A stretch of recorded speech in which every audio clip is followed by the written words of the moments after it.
Hey there, welcome to the James Show, News Talk 820 WBAP, now on FM at 93.3. What's your favorite Coke? Transplants, they're like, what does that mean? No, my favorite Coke is Dr. Pepper. You want to be a jerk about it, Dr. Pepper Zero. But I'm a Dr. Pepper man. No surprise, I'm from a Dr. Pepper family. My sister's favorite drink is Dr. Pepper, and genetically speaking, she's the closest thing to me on planet Earth, so this is not an anomaly. Both my parents like Dr. Pepper. My kids like Dr. Pepper. Where I'm from in Bug Tussle, Dr. Pepper, quite dominant. And it makes sense because the home of Dr. Pepper is just about an hour and a half below where I'm at right now in Waco.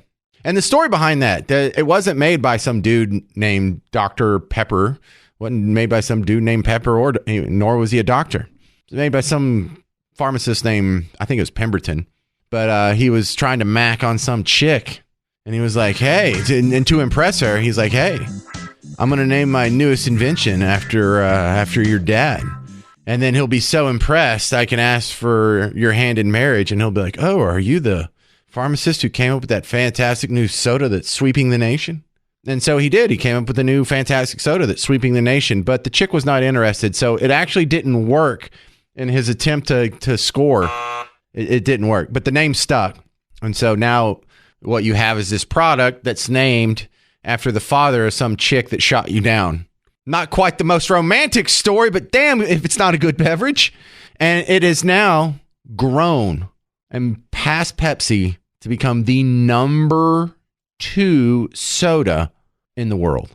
That is huge. Now that sounds like just a headline that you'd read over and not even click through. But let me tell you why this is huge. I mean, culturally speaking, this is pretty huge. Business terms speaking, this is pretty huge. And we have stories that are sort of adjacent to this on a regular basis when we talk about how, does Apple have a monopoly, or who else was being sued for having a monopoly recently that I was making fun of? Ticketmaster and Live Nation, like all these people have monopoly. Dude, monopolies aren't really a thing in free market, open societies. Coke has been dominant, but Pepsi looked like they were calcified as number 2 from here until the cows come home, but that didn't last, did it? And you know what this is, though? And I know you're going to think maybe this is a bit of a stretch or a long connection, but no, this is very much connected. This is a win for Southern culture. This proves something I've said on the James Show many of times, and hopefully it's kind of getting through here, is we have a lot to be proud of, being not just from Texas, but just generally speaking, the Southern culture of the U.S., we're on the fringes of that. But that really is American culture. And think about it from the point of view from the international point of view. If you're someone outside of this country and say we're having a meeting, or we're going to have like a sports team where we have people from different countries, and I wanted to represent them, but I wanted to use a cute little icon. So I could have like a little stick guy with a beret on it, and that would be what? That would be a Frenchman, right? Everyone would understand that.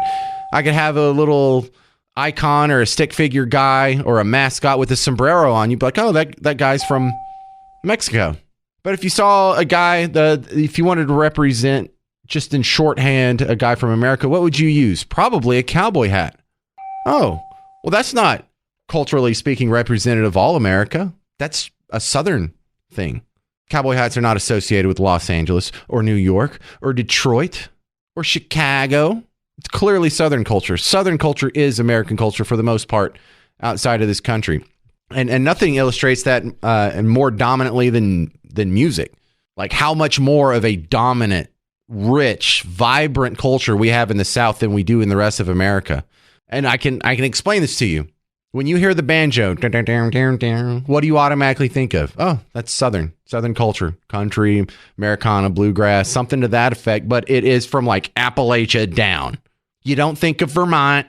You don't think of Portland. You don't think of Wisconsin. It's a banjo. That's a Southern instrument. That's not the only one. You could hear a mandolin. Same thing. Sounds like the beginning of Man of Constant Sorrow. It's like, what are we, an Oh Brother, Where Art Thou? If you heard a slide guitar, you would think, oh, that sounds like country music, or, at least Southern blues, maybe jazz, maybe a steel guitar, a fiddle. We have all kinds of instruments that when you hear it within seconds, you will associate with Southern culture, the South of America. But try doing that exercise for other parts of the country. Can you? What instrument, when you hear of, just within seconds, immediately makes you think of the North, makes you think of Connecticut? Nothing? What happens if you're going to go see a band and you don't know who the band is, you don't know the name of the band, you don't know anything about them, you just went to this place and a band setting up, but you see them tuning up their instruments. What instrument could they be tuning up over there? They'd be like, oh, they must be from like California or the West Coast or up north or Canada. Nothing. There's not one. There's not one instrument where you hear it like an accordion or something. You're like, oh, that reminds me of Ohio. They got nothing. They have no, I don't want to say no culture, but their culture is minuscule compared to what we have down here. It's the same as the hats. They don't even have a hat. What do you wear, like a fedora or something? But, we're not the only rich and vibrant culture around here. Don't worry, you'll never get credit for that, by the way. They're not going to turn on CNN and Anderson Cooper's going to be like, this Southern culture, we used to say that they were hate-filled, racist, bigoted, religious phobes of some sort. But it turns out they're a rich and vibrant culture. They're very loving people, and they're, you're not ever going to get credit for it. But just know that because your culture values beauty and achievement and merit and a wide range of musical interpretations, you deserve the merit. You're not going to get it. And that's not to say we're perfect. It's not to say we can't improve. I would like to point out some of our neighbors here that have even better range of musical instruments and also a vibrant culture, something that we could adopt a little bit. I'm talking about Hispanic culture. One of the reasons I keep finding myself listening to their music is because I like a tuba. And there is 0% of American bands on radio right now that have a tuba. Can name an American band that has a tuba in it. Name an American song that has a tuba in it since John Philip Sousa in the last 80 years. Is there a tuba hit anywhere in there?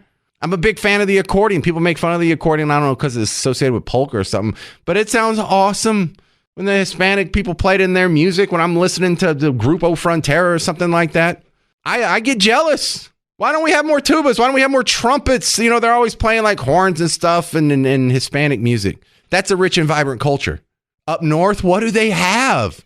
What do they have in New Hampshire? What do they have in Buffalo, New York? That would say, oh yeah, this is part of our cultural heritage. This musical instrument or this musical style or this musical anything. They got nothing. And so when I see Dr. Pepper reaching out and leeching out, that's a cultural takeover. Because the jokes I hear from people up north are like when they talk about Pennsylvania. Pennsylvania is Pittsburgh on one end, Philadelphia on the other end, and Alabama in the middle. See, it's not just the Southern culture anymore. It's not just red state America.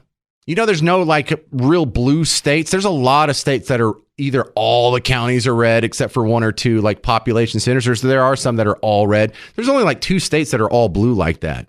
There's like Connecticut, Vermont, and Rhode Island, and that's about the size of my fist.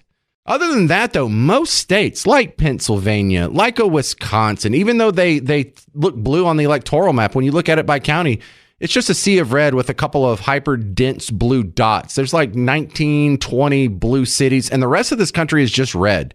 We have won the cultural war. You have won the cultural war. You will never get credit. You will never be treated like the majority that you are.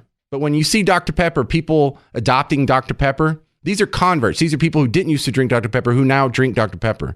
But those same little cultural sensibility changes happen in other areas as well. And it's not just your drinks or your hats or your music. It reaches into politics. On top of that, very underrated drink, RC Cola. Every time I have that, I'm like, I should drink that more. And then I don't have it again for about 10 years. But yeah, Dr. Pepper, though, number 2 drink on planet Earth. We can get that to number 1. It should be. It will be. This is The James Show. News Talk 820 WBAP, now on FM at 93.3. Hey there, welcome to The James Show. It's News Talk 820 WBAP, now on FM at 93.3. Welcome back to the big show.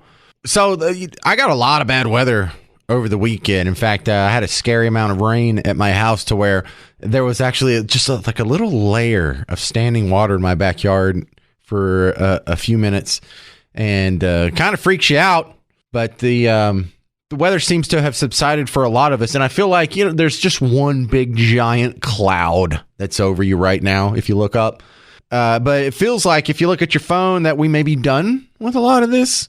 And then I go look at the radar. We have some great stuff set up at WBAP.com, and I forget that if you drive north about an hour right now, there are people that are just in it. Like there are giant red spots on the radar. So for you people far up north in the listening areas of the WBAP on air signal, I see you. You're still getting rained on. I feel for you there, bud. Sorry about that. And no, ska from California does not count. No one says, oh yeah, ska, that reminds me of California. I mean, that's not generally what's thought of when people hear ska. And that's thank you to VT Hokie, which I'm Vermont Hokie. I guess Virginia, maybe Virginia Tech Hokie. Probably what that means. VT Hokie. Yeah. Usually when people hear ska, they're like, oh, that reminds me of 1998, not California. Mighty Mighty Boss Stones and the first No Doubt album. I'm with you. Real Big Fish. Yeah, I don't think that's associated with California, but that might be the closest example. So that's a good. Oh, Canadian Mountie Hat also still doesn't apply to the rest of America, but that would, culturally speaking, be an icon that could be used for Canada. Guess what? Northern Yankee people, your culture is more devoid and less vibrant than Canada, I think is what you just proved there, VT Hokie. I had some news I wanted to get in front of you before I leave for today, because this stuff that happened today and some of this got written up since the James Show started. So we're done with the first day of Hunter Biden's gun trial. He is on trial in Delaware for possibly, allegedly, reportedly, we all know, falsifying a document to buy a gun. He said he's not a drug user, and you've seen enough footage that you know he's a drug user. And this is a tough spot for, I'm a libertarian, and this is where it's going to make itself apparent, because I see these charges and I roll my eyes, because I don't think drug use is something that should be criminalized, number one. And number two, I don't think the restrictions on buying guns should have any questions about your drug use. I don't think that's much of a factor at all. And so I see any of these like little background checks or questionnaires. These are all just infringements on your gun rights. These are all hurdles between a citizen keeping and bearing arms however he sees fit. Another word you could use is it's an infringement. So I don't think that Hunter Biden needs to be prosecuted for this crime. I think this is a goofy way to spend the resources, especially considering he actually has real crimes he's associated with. You mean after all the... Because again, as a libertarian, I'm not concerned about the crack. I'm not concerned about the prostitute. I'm not concerned about the guns. For me, as a libertarian, that sounds like a hell of a weekend for us. But the problem is the millions of dollars he's getting from some of the most horrible people on earth. No trial for that, huh? But he got something wrong on a gun form. What crimes has he committed with a gun? Has he ever shot anybody, shot at somebody, waved it around, dropped it, done anything illegal with that gun that he got? Yeah, that's a weird choice of crimes you're going after. A line item on a gun form for a guy that hadn't committed a gun crime. But all this other stuff, millions of dollars buying influence from the president of the United States. Nothing? Wow. What a coincidence. All right, that's going to do it for the James Show. Stay put. Mark Levin's coming up next. In the meantime, you can catch some of the parts of the show you missed. Find the James Show podcast, WBAP.com, and the WBAP app, or look me up wherever you're already on social media or listen to podcasts. James Parker, James Show, something like that. Find me outside the show. I'm James Parker. This has been the James Show. News Talk 820 WBAP, now on FM at 93.3.